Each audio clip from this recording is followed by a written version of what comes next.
Okay, I'm an atheist because I understand, first of all, that science doesn't have a pathway to confirming the existence of the supernatural, can't investigate it with regard to its existence or with regard to its ability to cause things in reality. We have no mechanism. There's no, as soon as somebody comes up with a way to test for the supernatural and confirm that, they're talking about the supernatural, they're detecting it, and then they can begin to talk about whether or not it can interact with the material world. But the soul is the most, I've said before, the most dead concept in all of theology. And it's in part because of what we know about brains.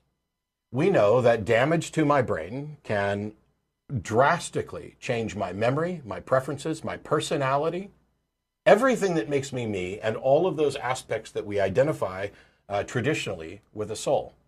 So when that happens, if I suffer severe brain damage to the point that my personality is reset, does that mean that there's a soul that is hampered from effectively moving and communicating with this body? Be careful, because that's the most tempting explanation. The most tempting explanation is that there's a soul, a ghost in the machine, and it uses your brain to enact its will, to exert its influence on reality. But if your answer, once my brain becomes damaged and my personality shifts, there's a number of different options. Either that damage to my brain was also damage to my soul, and so the brain is still reflecting accurately my personality, but my personality is fundamentally changed. That opens a whole host of problems. If the soul and the characteristics of a personality, if the soul contains the memories and characteristics of a personality, then when the brain is damaged, why is the soul damaged? It's immaterial. So now you've got a disconnection between damage to something material and damage to something you're claiming is immaterial. That you have to explain that disconnect. If they're both damaged, then someone who is saved becomes unsaved, or someone who is unsaved becomes saved, someone who is a believer becomes a non-believer.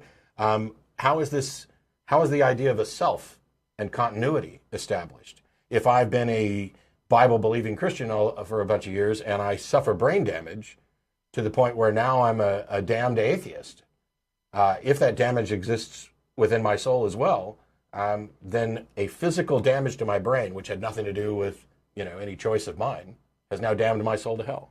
So the most common fallback position is that the brain is damaged, but the soul is not. The soul is still what it was. It just can't use the brain effectively. But here's the problem. That means there's a bag of meat that is running around acting and looking by all perception as a real human being, and it's dragging around a soul that is a completely different person, which shows that the physical meat can produce an entity that you would identify as a person, a souled person, even though it's not actually that soul. This entire discussion about souls, not only can you not demonstrate it, but it is flat, bizarrely wrong. Because there's no solution to any of these problems. We don't know everything about the brain, but we know too much about the brain to believe that there's something that makes me me that has any hope of escaping my body.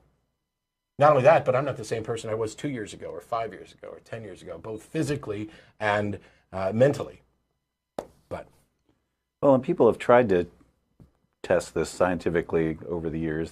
People have tried to weigh a human body right before and right after death, and thought maybe they found a slight difference, but it's not repeatable. And then if you say, like he said, well, it's immaterial. You couldn't measure it. How do you know that? How do you know it's immaterial? Yeah. Are you just saying it's immaterial because we can't measure it? That's a circular argument again. So yeah. That thing about weighing it too. Let's say that we found that at the moment of death, when people claim that a soul leaves the body, that there was some discernible weight that was consistent of leaving the body. How did you determine that that's actually a soul? And as John was pointing out, if the soul's immaterial, then how does it have weight? Turns out it doesn't have weight. No reason to think it exists.